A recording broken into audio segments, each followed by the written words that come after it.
कभी सोचा है अगर आंट में मर जाती और अंकल बेन जिंदा रहते तो स्पाइडरमैन हीरो नहीं विलन बन जाता। मार्वल की इस कॉमिक में हम देखते हैं पीटर पार्कर को, जहां एक रात सब कुछ खत्म हो जाता है और पूरा स्पाइडरमैन बदल जाता है। सब कुछ वैसा ही होता है, स्पाइडर काटता है, पावर्स मिलती हैं। एक चोर पीटर के सामने से भागता है, पीटर उसे जाने देता है।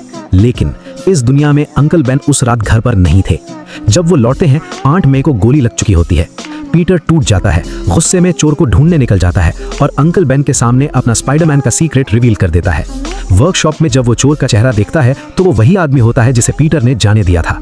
लेकिन पीटर का गुस्सा कंट्रोल से बाहर हो जाता है। चोर डर के मारे खिड़की से गिर के मर जाता है। पुलिस समझती है कि स्पाइडरमैन ने उसे धक्का दिया।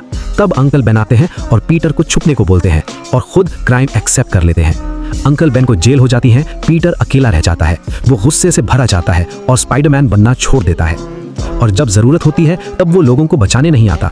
एक मिशन में जेमसन का बेटा मर जाता है सिर्फ इसलिए क्योंकि स्पाइडरमैन वहां नहीं था। पीटर धीरे धीरे बदल जाता है, स्ट्रीट पर जीने लगता है, चोरी करता है, पावर्स का यूज पैसा कमाने के लिए करता है, विलन्स को पकड़ता है लेकिन पैसों के लिए।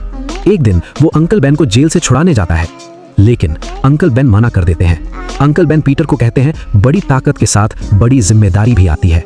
पीटर ये सुनकर टूट जाता है और पहली बार सच एक्सेप्ट करता है कि वो उस दिन चोर को रोक सकता था।